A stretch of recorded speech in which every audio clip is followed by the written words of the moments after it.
Bismillahirrahmanirrahim. Assalamualaikum warahmatullahi wabarakatuh.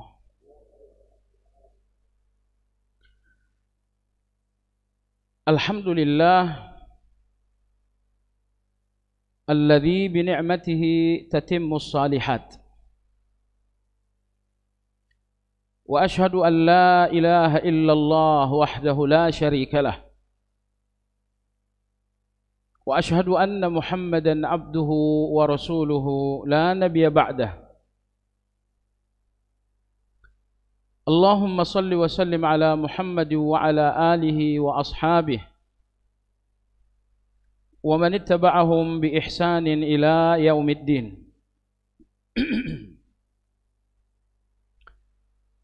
يا أيها الذين آمنوا اتقوا الله حق تقاته ولا تموتن إلا وأنتم مسلمون. Kaum muslimin jamaah salat subuh rahimakumullah. Nabi kita sallallahu alaihi wasallam bersabda, "Ma min 'abdin yara ni'amallahi alaihi fayaqulu alhamdulillah alladzi bi ni'matihi tatimmus shalihat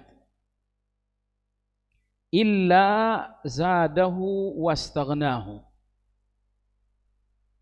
Nabi kita sallallahu alaihi wasallam bersabda, tidaklah seorang hamba melihat nikmat Allah atas dirinya. Masuk ke rumah, rumah nyaman, nikmat Allah. Ketemu dengan anak, anak pun sehat, nikmat Allah. Naik kendaraan, kendaraan pun nyaman, nikmat Allah. Kata Nabi SAW, siapapun yang melihat nikmat Allah atas dirinya, kemudian ia mengucapkan, Alhamdulillahilladzi bi ni'matihi tatimmus shalihat. Apa hasilnya? Illa zadahu wastaghnahu. Melainkan Allah akan menambah nikmat itu dan membuatnya cukup.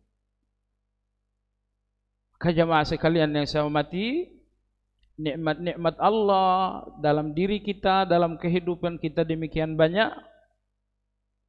Kapanpun Anda melihat nikmat Allah, lihatlah dengan membacakan Alhamdulillahilladzi bi ni'matihi tatimmus shalihat.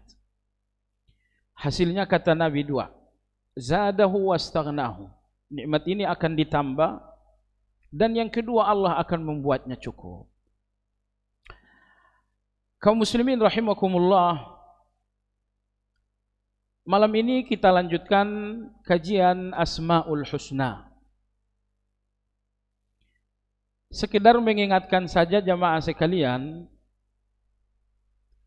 orang-orang yang tidak mengenal Allah akan mengalami banyak kebingungan dalam hidup. Bertemu dengan musibah bingung, berhadapan dengan ujian bingung. Orang yang paling bingung di atas hidup ini adalah mereka yang tidak mengenal Allah. Jazakallah khair. Kenapa? Sebab yang memberikan kehidupan ini adalah Allah.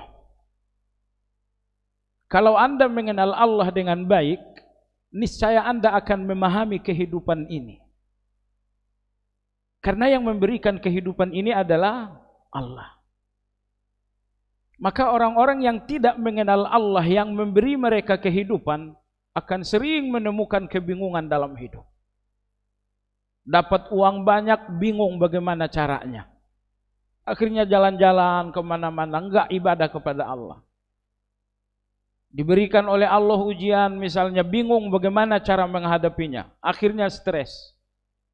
Dan selanjutnya.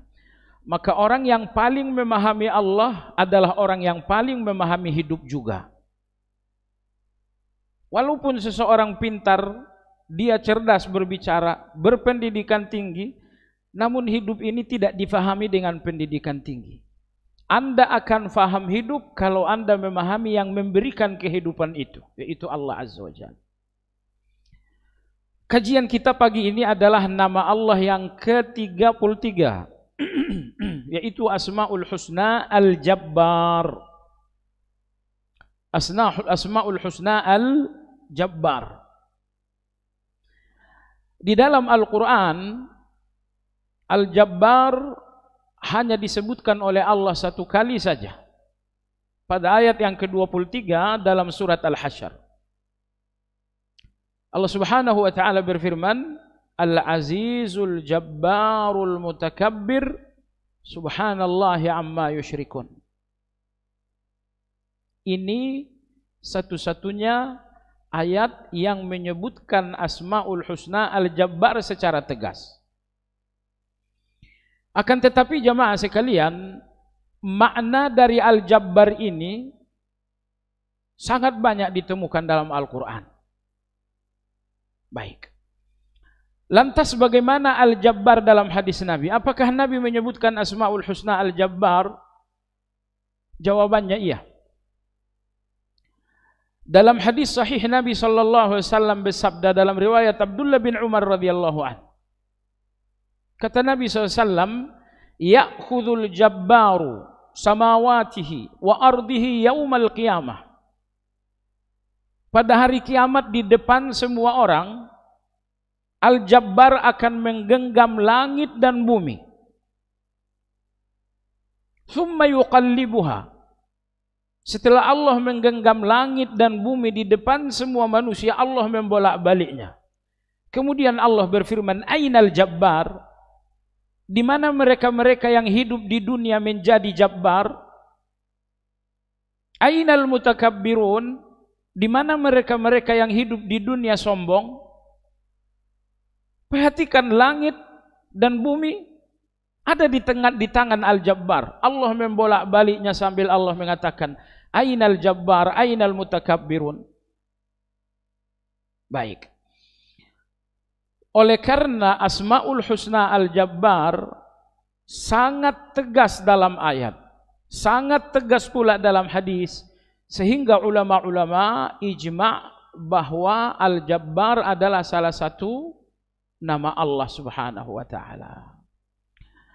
Baik jemaah sekalian, poin berikutnya tentang penafsiran Al-Jabbar. Ada beberapa penafsiran Al-Jabbar. Penafsiran yang pertama, terkadang Al-Jabbar berarti yang maha tinggi.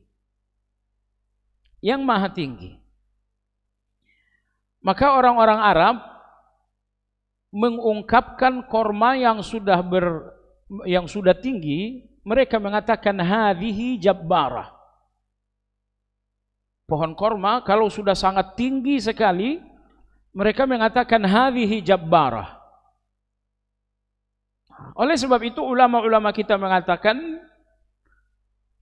penafsiran Al-Jabbar yang pertama, Allah Subhanahu wa taala maha tinggi. Allah maha tinggi dengan 3 pengertian. Alhamdulillah ini sudah pernah kita bicarakan. Pertama, Allah maha tinggi secara zat, karena Allah bersemayam di atas arsy. Ingat, bukan di arsy, tetapi di atas arsy. Lalu pengertian yang kedua, Allah Subhanahu wa taala maha tinggi dalam pengertian sifat. Tidak ada sifat-sifat rendah bagi Allah. Dusta, sifat rendah. Allah maha tinggi dari segala sifat rendah. Lemah itu sifat rendah. Enggak ada. Allah Al-Jabbar maha tinggi dari segala kerendahan. Miskin itu pun kerendahan. Allah Al-Jabbar maha tinggi. Jadi ketika kita memahami Al-Jabbar artinya adalah maha tinggi sifat Allah, itu berarti semua nama-nama Allah harus dikembalikan kepada Al-Jabbar. Maksudnya Allah Ar-Rahman maha penyayang, iya. Maha tinggi Allah dalam kasih sayangnya. Allah Ar-Razzaq, iya. Maha tinggi Allah sebagai Ar-Razzaq. Semua nama-nama Allah, semua sifat-sifat Allah wajib dikembalikan kepada Al-Jabbar. Wajib dikembalikan kepada Maha Tinggi. Ilmu Allah, Maha Tinggi ilmu Allah. Karena ilmu Allah di atas segala ilmu. Kekayaan Allah, Maha Tinggi kekayaan Allah. Karena kekayaan Allah di atas segala kekayaan. Nah ini sekali lagi keagungan Al-Jabbar, bahwa seluruh nama, seluruh sifat Allah wajib dikembalikan kepada Al-Jabbar dalam pengertian Maha Tinggi sifat-sifat Allah. Lalu yang ketiga, Maha Tinggi perbuatan Allah. Maksudnya tidak ada perbuatan Allah yang keliru. Tidak ada perbuatan Allah Subhanahu wa taala yang salah. Perbuatan saya salah, perbuatan kita sering keliru karena kita enggak Maha Tinggi. Adapun Allah Azza wa Jalla, Maha Tinggi Allah di dalam setiap keputusan dan perbuatannya. Sehingga tidak ada perbuatan Allah yang keliru. Banyak perbuatan Allah yang saya enggak fahami. Tapi bukan berarti bukan berarti salah. Saya enggak faham karena sayanya enggak faham. Bukan karena ini salah. Yang jelas jamaah sekalian, kenapa perbuatan Allah tidak pernah salah? Jawabannya karena setiap perbuatan Allah syarat dengan hikmah. Enggak ada perbuatan Allah tanpa hikmah. Semua perbuatan Allah Azza wa Jalla ada hikmahnya.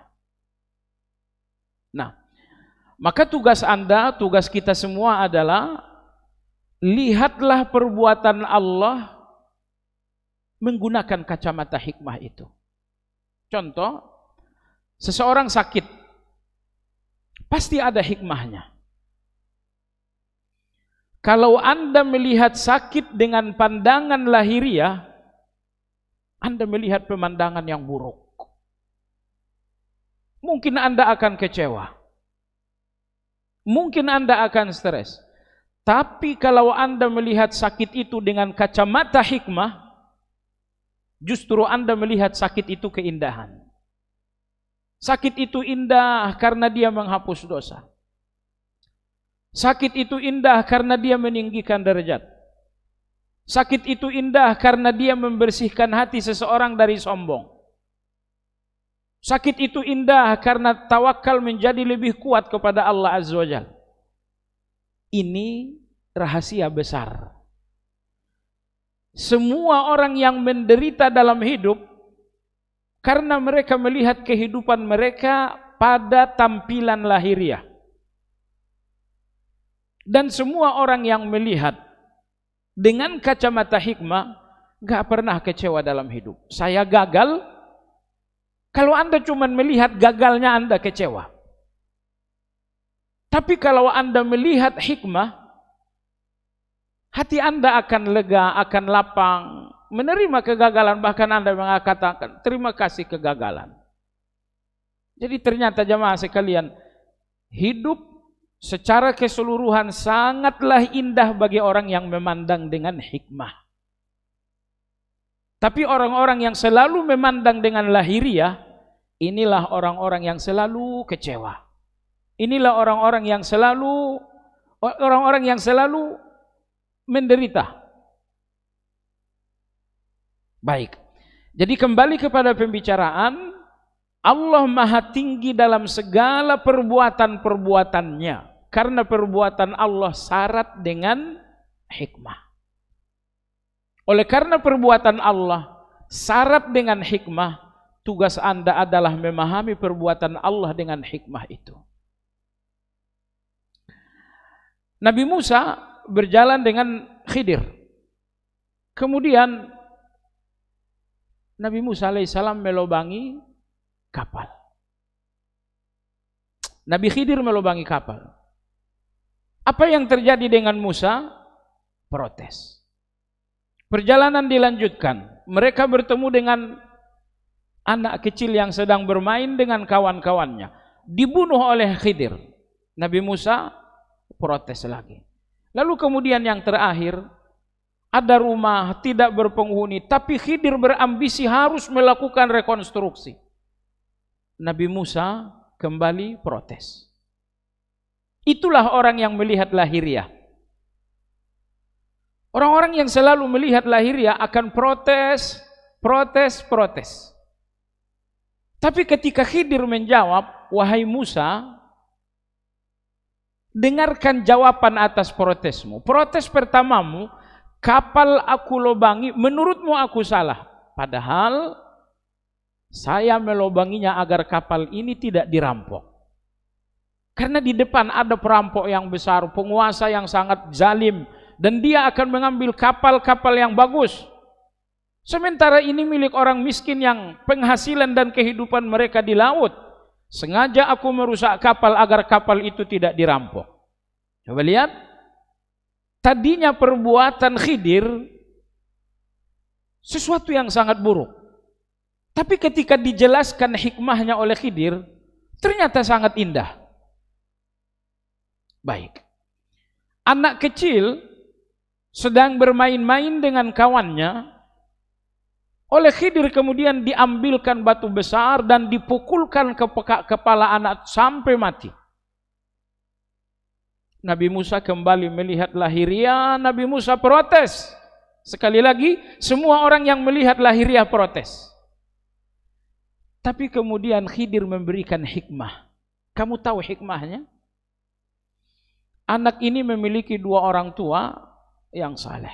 Wa ammal ghulamu fakana abwahu mu'minaini fakhashina ayyurhiqahuma tughyanan wa kufra.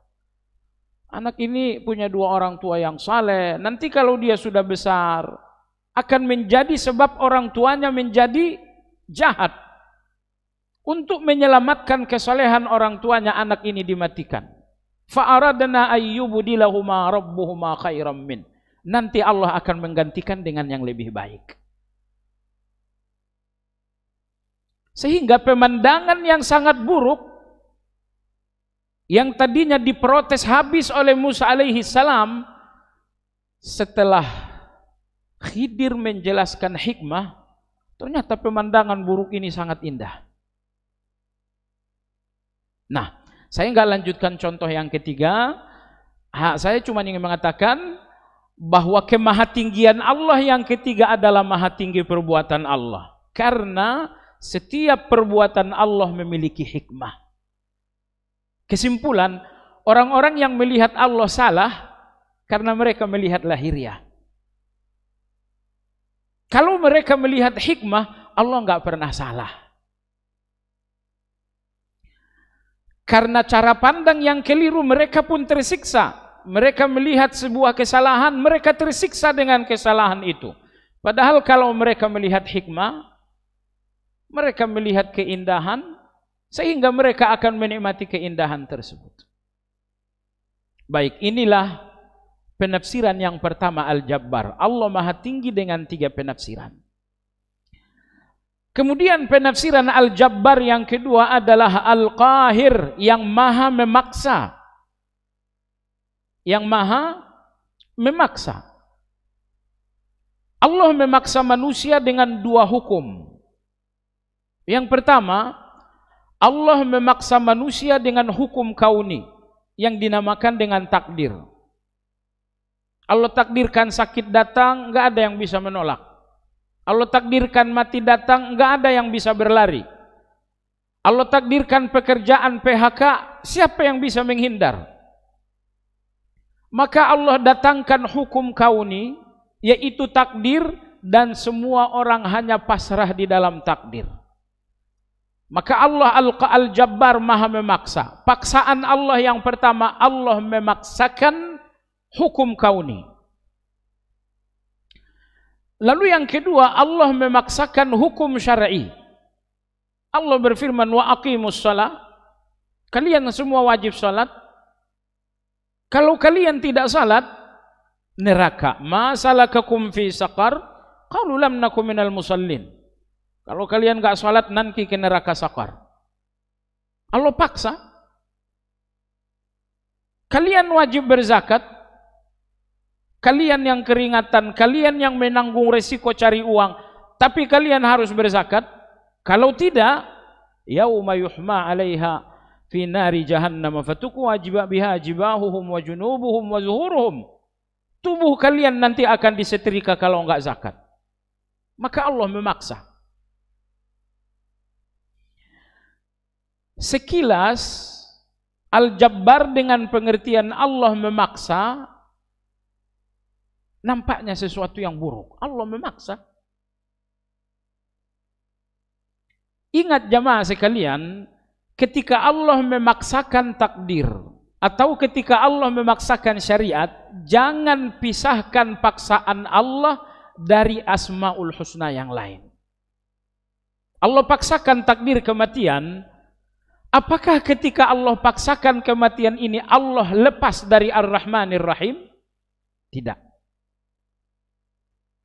Ketika Allah paksakan sakit kepada seseorang, apakah berarti Allah lepas dari sifat Ar-Rauf, Al-Wadud, Maha lembut, Maha penyayang? Tidak. Kalau begitu Allah memaksa, padahal Allah penyayang, karena Allah memaksa dengan kasih sayang. Paksaan kasih sayang kita membutuhkan itu. Anak kita usia 12 tahun tak sholat juga, kita pukul, kita paksa dia sholat. Oh, ini paksaan kasih sayang. Kalau Anda tidak melakukan pemaksaan ini, justru anak ini akan rusak. Anak kecil Anda sedang sakit, satu-satunya obat dari seorang dokter hanya obat pahit. Berontak anak kita nggak mau minum, pahit, bau lagi. Tapi bagaimanapun dia harus minum obat. Akhirnya Anda ikat tangannya, Anda bekap mulutnya, Anda buka mulutnya dengan paksa, Anda masukin pil, tablet, sampai anak Anda menangis-nangis. Anda memaksa. Iya, Anda memaksa, tapi karena kekasih sayang. Jadi rupanya kadang-kadang kasih sayang menuntut kita untuk memaksa. Kadang-kadang kasih sayang menuntut kita untuk memaksa. Maka ketika kasih sayang menuntut Anda memaksa, sudah barang tentu yang Anda paksakan itu adalah kebaikan. Oleh sebab itu, Allah Al-Jabbar Maha memaksakan takdir dan syariat, tetapi Allah Ar-Rahmanir Rahim. Kalau begitu, apapun yang dipaksakan Allah, pastilah kebaikan. Karena Ar-Rahman Ar-Rahim tidak mungkin memaksakan keburukan. Al-Hakim yang Maha Hikmah nggak mungkin memaksakan sesuatu yang berbahaya. Tetapi Allah Ar-Rahmanir Rahim, pastilah yang dia paksakan itu kebaikan. Dan sekiranya dia tidak memaksakannya, kebaikan itu akan hilang. Kebaikan itu akan hilang. Jadi dengan demikian, alangkah indahnya Allah Subhanahu wa taala memaksa. Karena Allah memaksakan kebaikan. Jemaah sekalian, Allah Subhanahu wa taala memaksakan musibah. Artinya Allah datangkan musibah, enggak ada yang bisa menghindar. Semua pasrah, bertekuk lutut, hanya menerima. Allah paksakan seseorang menerima musibah. Apakah itu buruk? Bukan buruk. Kita pernah sampaikan dalam kajian ini hadis yang diriwayatkan Imam Abu Dawud, hadis sahih. Hadis ini menjawab pertanyaan Anda, pertanyaan saya. Saya sakit, saya diuji, sampai sekarang ujian belum selesai, padahal udah 2 tahun. Kapan selesainya ujian ini dan apa jawaban Allah? Nabi sallallahu alaihi wasallam bersabda, "Inna lil 'abdi indallahi manzilah la yablughuha amal, fala yazalu Allah yabtalihi hatta yuballighuhu iyyaha." Kata Nabi SAW, terkadang seorang hamba punya kedudukan yang sangat tinggi di surga. Sayang amalnya enggak cukup untuk sampai pada kedudukan yang tinggi itu. Maka Allah mendatangkan ujian, ujiannya pun dilamakan oleh Allah, agar ujian yang lama ini membuatnya sampai kepada kedudukan yang tinggi. Makanya rukun iman, di antara rukun iman terpenting adalah akhirat. Akhirat di mana terdapat surga dan neraka. Kalau kacamata akhirat ini dilepas, kita akan kehilangan banyak kebaikan. Kamu sakit, insya Allah akan ada kedudukan tinggi di sisi Allah, nanti di surga. Bayangkan kalau dia bukan orang yang percaya kepada surga. Maka alhamdulillah kita percaya kepada surga, percaya kepada neraka, sehingga kacamata akhirat ini tidak akan kita lepaskan untuk memandang segala-galanya, untuk menilai segala-galanya. Baik, ini pengertian Al-Jabbar yang kedua. Allah Maha memaksa. Allah Maha memaksakan hukum syar'i. Yang kedua, Allah memaksakan hukum kauni. Kemudian pengertian Al-Jabbar yang ketiga, Al-Jabiru likulli maksur. Artinya Allah Subhanahu wa taala menutupi segala yang kurang, mengganti segala yang diambil, menambal segala yang retak. Itulah Al-Jabbar. Maka Al-Jabbar yang ketiga ini oleh ulama kita disebutkan Jabarur Rahmah.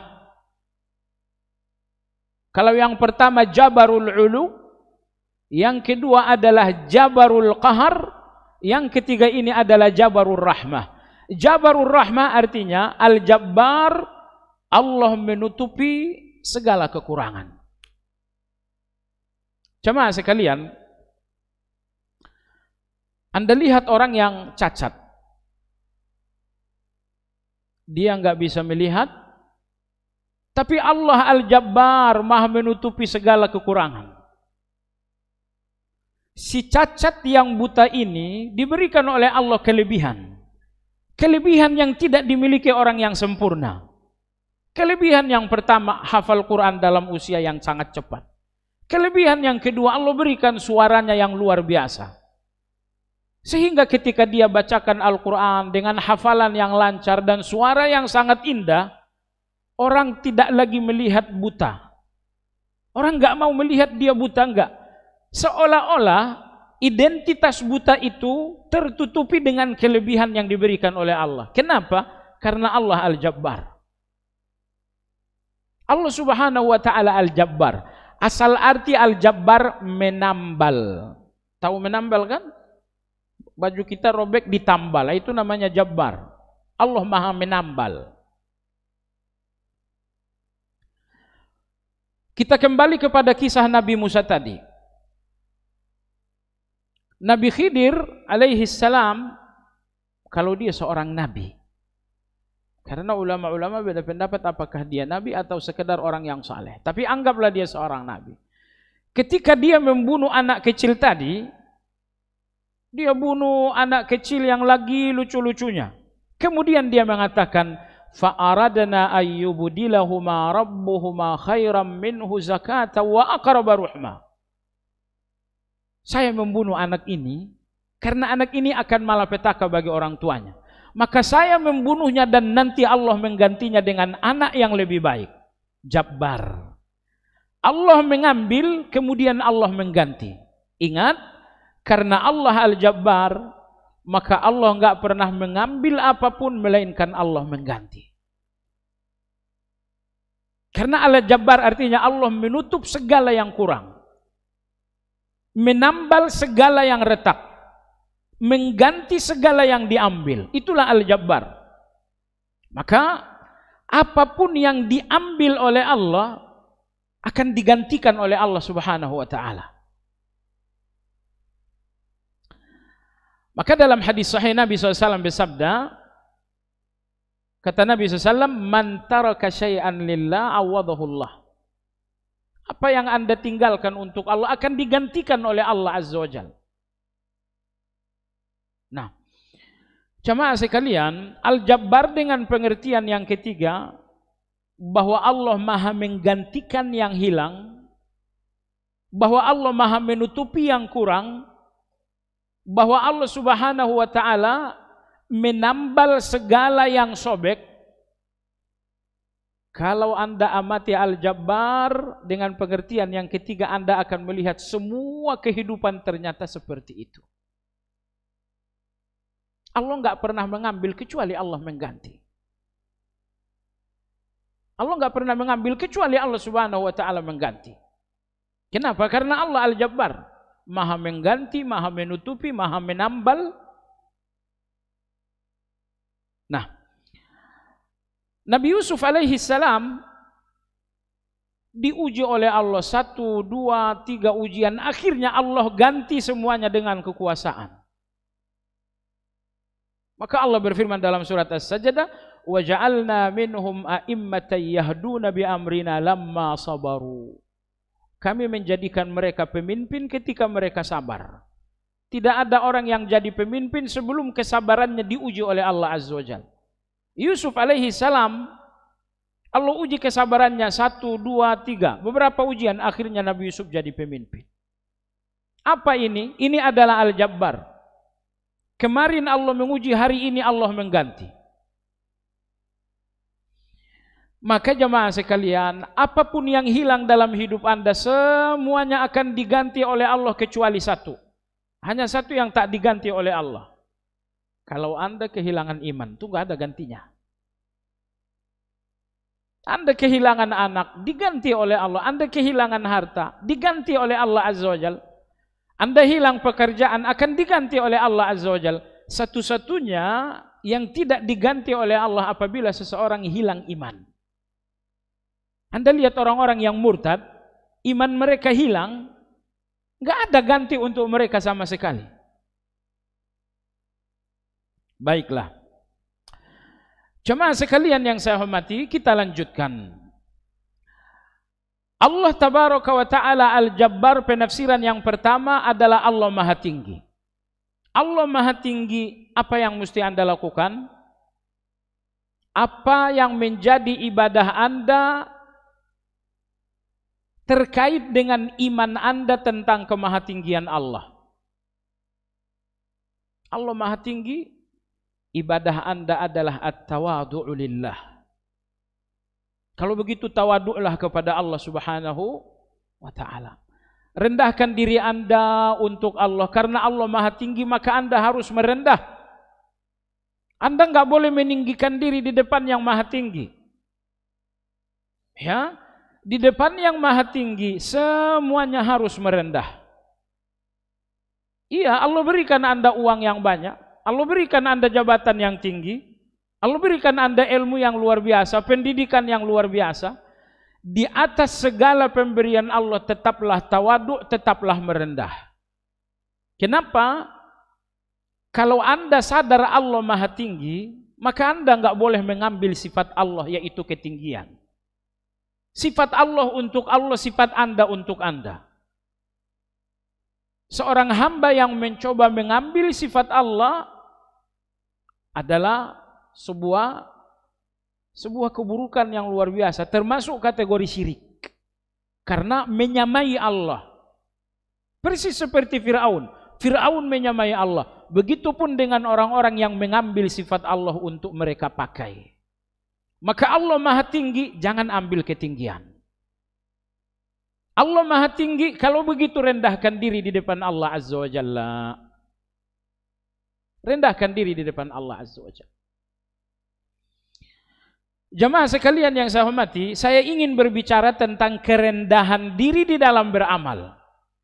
Anda salat, Anda puasa, Anda bertilawah. Nah, jangan sampai ibadah-ibadah ini meninggikan hati. Ada beberapa kerendahan hati yang mesti Anda perjuangkan di dalam setiap amal. Yang pertama, tarku ru'yatil amal.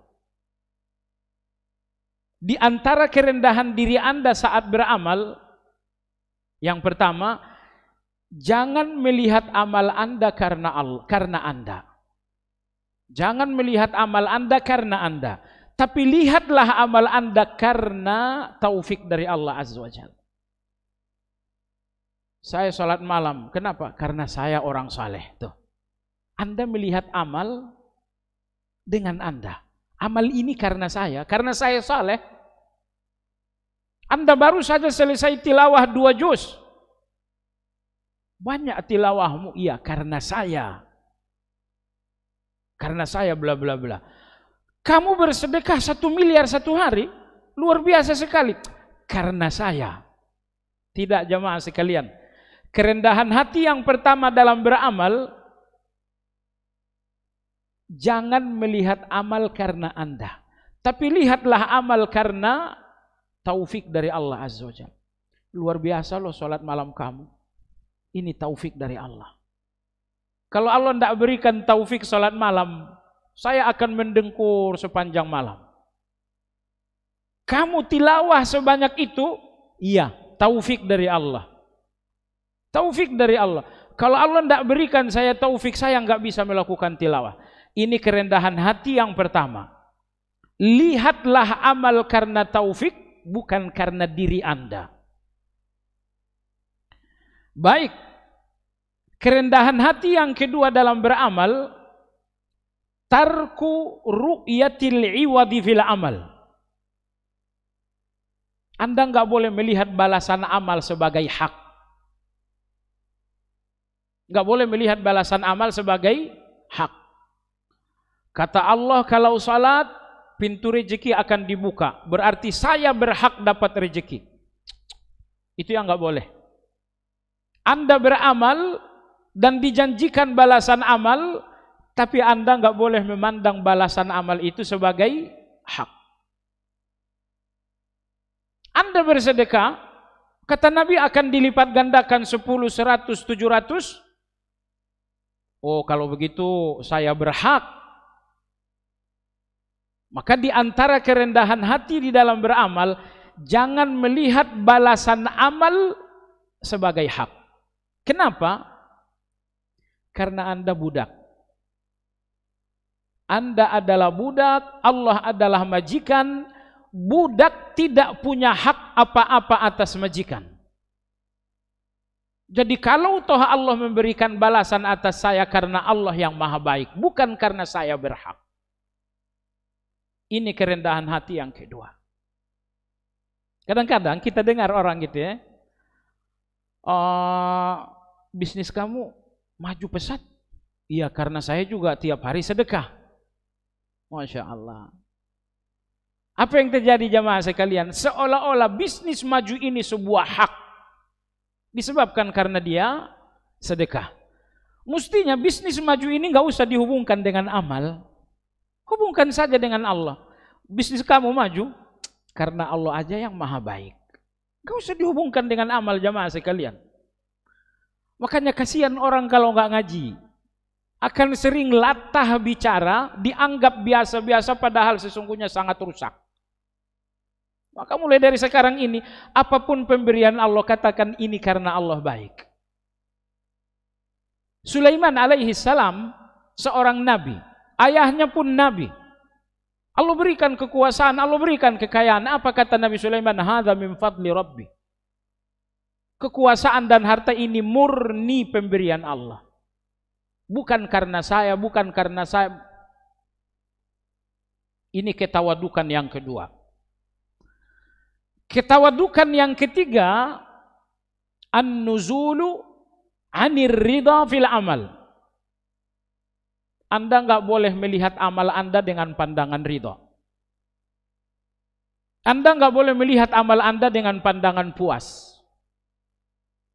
Semalam sholat malam, saya sholat malam semalam 4 rakaat. Tapi 1 rakaatnya 1 juz. Terus pokoknya saya puas. Itu nggak boleh. Jangan pernah melihat amal Anda dengan merasa dengan kacamata puas, dengan pandangan ridha. Kenapa? Bukankah banyak kekurangan dalam amal Anda? Semaksimal apapun Anda beramal, pasti banyak kesalahan. Pasti terjadi kekeliruan. Anda sadar dengan berbagai kekeliruan, namun kemudian Anda puas, padahal di situ terjadi kekeliruan. Tadi kita sholat subuh, saya yakin kita semua maksimal melakukan sholat subuh itu. Tapi Tapi semaksimal apapun kita berbuat, pasti ada kekurangan. Bahkan pasti kekurangan itu bukan satu. Kekurangan Anda dalam sholat, apakah cuma satu kekurangan? Oh bukan. Karena kita kurang faham saja. Kalau kita faham secara mendalam tentang aturan-aturan sholat, mungkin kekurangan Anda dalam sholat bisa 100. Jadi maksud saya jamaah sekalian, ketawadukan yang pertama untuk Allah saat kita beramal, jangan memandang amal dengan pandangan ridha. Jangan melihat amal dengan pandangan puas. Untuk apa Anda puas dengan amal? Amal Anda penuh dengan kekeliruan. Amal Anda banyak kesalahannya. Terusnya bagaimana? Sadari kesalahan itu. Makanya begitu selesai salam dari salat, Nabi mengajarkan astaghfirullah. Saya habis salat loh. Saya habis berbuat baik, kok malah istighfar? Kalau saya habis nabokin orang, saya istighfar, itu cocok. Saya habis sholat, kenapa mesti istighfar? Sholat kamu banyak salahnya. Salah dalam lahiriahnya, apalagi dalam hatinya. Khusyuknya, ikhlasnya, fahamnya. Apalagi lahiriahnya. Baik, ini ketawadukan yang ketiga dalam beramal. Kemudian ketawadukan yang keempat dalam beramal, ini karena Allah Maha Tinggi maka kita tawaduk. Ketawadukan yang keempat adalah al-khajalu minallahi fil amal. Malu kepada Allah dalam beramal. Di dalam salat malu. Dia baca Quran malu. Apa yang membuat Anda malu jamaah sekalian? Karena Anda tahu siapa Allah, Anda pun tahu siapa diri Anda. Muncul rasa malu. Anda mengenal Allah, Anda pun mengenal diri Anda. Muncul rasa malu. Jamaah sekalian, silakan dijawab dalam hati sendiri. Pernahkah di atas dunia ini ada seseorang yang mampu melakukan sesuatu yang pantas untuk Allah? Pantas. Sekarang Anda tahu Allah Maha Kuat, Maha Agung. Allah Maha Agung, Allah Maha Baik. Oke. Ketika Anda melakukan satu salat, bisakah Anda mengatakan salat ini pantas untuk Allah? Ingat jamaah sekalian, kalau Anda ngasih saya uang 1 miliar, itu pantas. Jangan 1 miliar Anda kasih saya 5.000 aja pantas. Siapa saya? Saya orang rendah, saya bukan siapa-siapa. 5.000 pemberian Anda sudah pantas untuk saya karena saya bukan siapa-siapa. Tapi Allah Azza wa Jalla, Anda keluarkan sedekah 1 miliar satu hari, pantas untuk Allah. Anda melakukan salat khusyuk panjang sampai tulang belulang Anda remuk, pantas untuk Allah. Tidak ada manusia yang bisa melakukan ibadah yang sifatnya pantas. Itu yang membuat kita malu. Kamu baca Quran 5 juz banyak banget. Kau lihat banyak banget karena dibandingkan orang. Kalau Anda sadar bahwa 5 juz ini untuk Allah, tidak. 5 juz ini enggak pantas untuk Allah. Salat malammu luar biasa. Salat malamku luar biasa karena kau lihat orang lain. Kalau kau sadar bahwa salatku untuk Allah, salatku ini enggak pantas. Enggak pernah mulutmu berhenti qomat kamit. Zikir, luar biasa zikirmu. Kalau engkau tahu siapa yang kusebut-sebut dengan zikirku, engkau akan sadar bahwa zikirku ini enggak pantas untuk Allah. Maka tawaduk yang ketiga untuk Allah, yang keempat untuk Allah adalah rasa malu. Salat malu kepada Allah, zikir malu kepada Allah. Kenapa malu? Karena aku tahu siapa Allah, aku pun tahu siapa aku. Kenapa malu? Karena aku dengan segala yang kumampu tidak akan mampu melakukan yang pantas. Yang pantas untuk Allah. Manusia, jemaah sekalian, kalau Anda hadir dalam pernikahan seorang tukang sapu jalan, Anda kasih amplop sebesar 100.000, pantas. Tapi kalau Anda hadir dalam pernikahan presiden, Anda kasih 100.000, tidak pantas. Presiden ini tinggi, 100.000 enggak pantas. Allah tabaraka wa ta'ala di atas segala-galanya. Anda tidak pernah memiliki sesuatu yang pantas untuk Allah Azza wa Jalla. Meskipun punggung Anda remuk melakukan salat malam tiap malam, tetap saja itu enggak pantas untuk Allah. Meskipun siang dan malam Anda enggak berhenti tilawah Al-Quran, tetap saja enggak pantas untuk Allah. Hanya saja Allah Asy-Syakur. Apa Asy-Syakur? Allah Maha berterima kasih. Sekiranya Allah tidak Asy-Syakur, Allah tidak Maha berterima kasih, tidak akan ada amal yang sampai di depan Allah. Namun Allah Maha berterima kasih. Nabi SAW bercerita tentang seorang budak, tentang seorang pelacur memberikan minum kepada seekor anjing.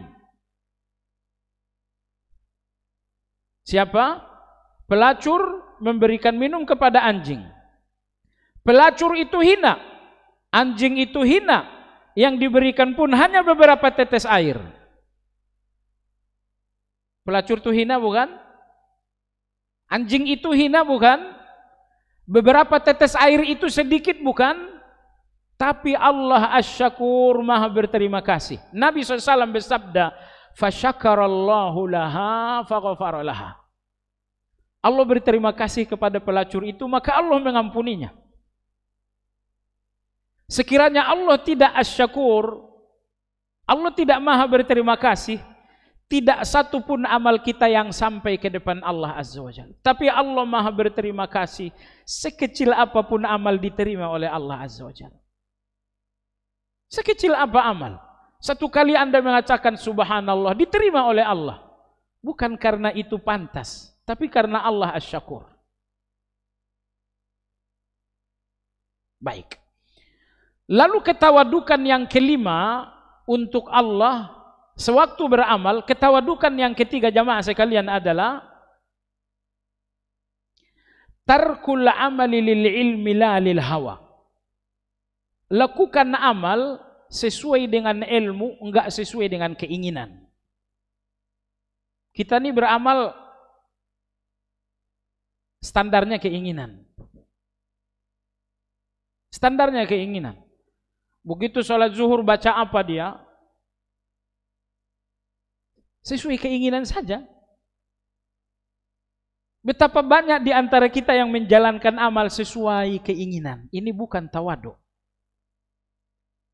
Bagaimana mungkin amal ini makmum, keinginan Anda imam, amal ini ngikut keinginan Anda? Terus bagaimana dong? Tarkul amali lil ilm. Biarkan amal ini mengikut ilmu. Anda udah belajar belum? Udah. Apa kata ilmu? Kata ilmu kalau salat begini. Nah, biarkan amal Anda mengikuti ilmu. Kalau sampai amal Anda mengikuti maunya Anda, artinya Anda jadikan amal ini makmum, maunya Anda menjadi imam, ini terlalu buruk. Maka ketawadukan yang kelima jamaah sekalian, jalankan amal sesuai dengan ilmu, mengikuti ilmu, bukan mengikuti kemauan. Kamu mau sedekah ya? Iya. Sedekah berapa? Goceng cukup. Oh, itu amal sesuai keinginan. Kalau amal sesuai dengan ilmu, tambah aja nolnya bangsa 3 lagi, jadi itu. Maka jemaah sekalian, Allah Maha tinggi, seorang hamba harus merendah. Banyak orang yang beramal lalu mereka melihat diri mereka di atas awan karena amal. Maka sekali saya katakan, pegang 5 ketawadukan di dalam beramal. Anda harus tawaduk karena Allah yang tinggi. Anda nggak boleh meninggikan diri. Baik.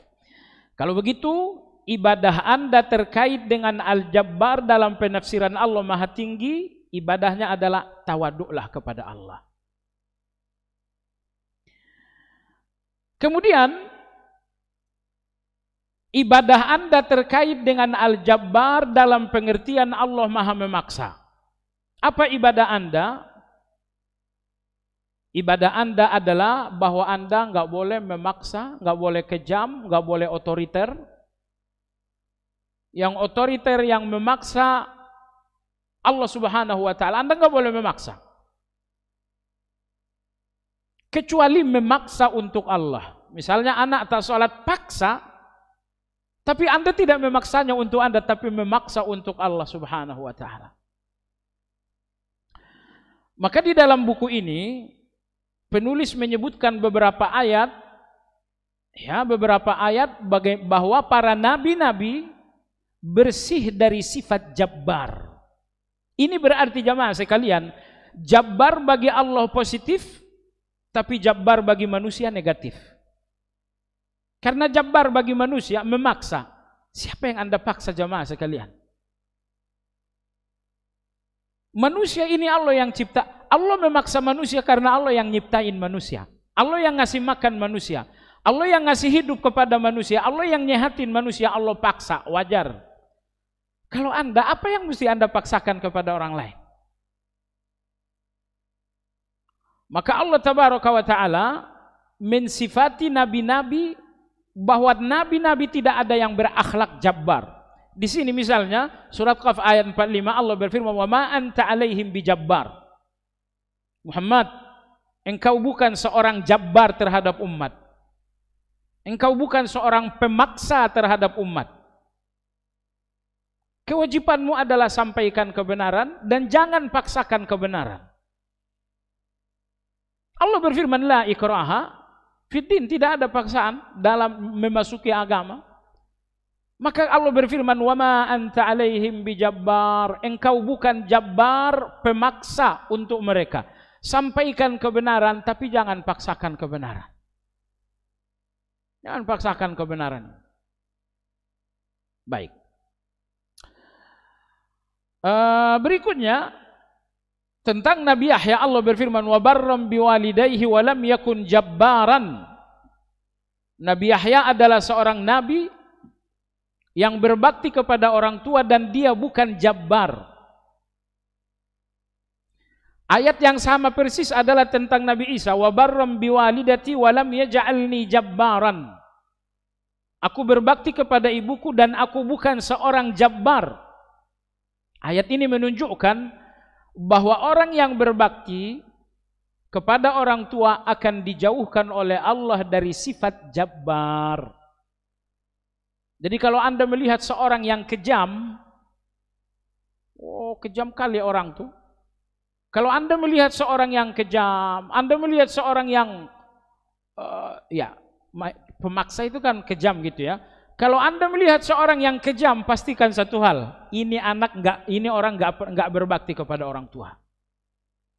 2 ayat dalam Al-Qur'an surat Maryam bahwa sifat jabbar tidak bersatu dengan bakti kepada orang tua.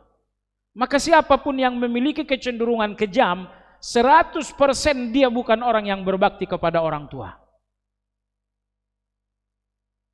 Baik. Jam berapa masuk syuruk? Oh, udah masuk. Saya lanjutin dikit lagi. Yang terakhir jamaah sekalian, ini saya coba yang terakhir. Al-Jabbar dalam penafsiran Allah Maha mengganti, Allah Maha menutupi, Allah Maha menambal. Apa ibadah Anda? Ibadah Anda terkait dengan Al-Jabbar, penafsiran yang ketiga adalah husnuzan. Husnuzanlah kepada Allah Azza wa Jalla. Allah mengambil kesehatannya, husnuzan, Allah pasti mengganti. Allah mengambil anaknya husnuzon, Allah pasti mengganti. Apapun yang diambil oleh Allah pasti diganti. Kenapa? Karena Allah Al-Jabbar, maha menutupi yang kurang, maha mengganti yang hilang. Allah maha mengganti yang hilang.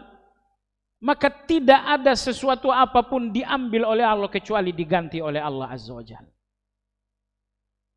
Nah, jemaah sekalian yang saya hormati, sebagai penutup, di dalam duduk antara dua sujud ada doa yang berbunyi wajaburni. Wajaburni di sini kembali kepada Al-Jabbar penafsiran yang ketiga. Maka Al-Jabbar penafsiran ketiga, Allah maha menutupi kekurangan, Allah maha mengganti yang hilang. Maka wajaburni artinya, ya Allah, tutupi kekuranganku, ganti yang hilang dariku. Rabbighfirli warhamni wajaburni.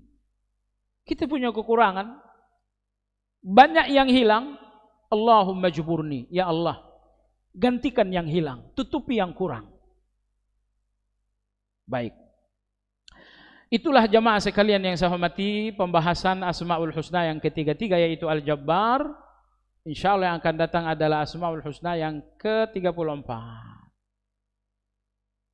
Kalau ikut tradisi nggak ada pertanyaan. Ya Pak Kis ya? Kita tutup? Iyalah, kita tutup jemaah sekalian yang saya hormati. Kita tutup dengan zikir kafaratul majlis. Subhanakallahumma wa bihamdika asyhadu an la ilaha illa anta astaghfiruka wa atubu ilaik. Alhamdulillahi rabbil alamin. Assalamualaikum warahmatullahi wabarakatuh.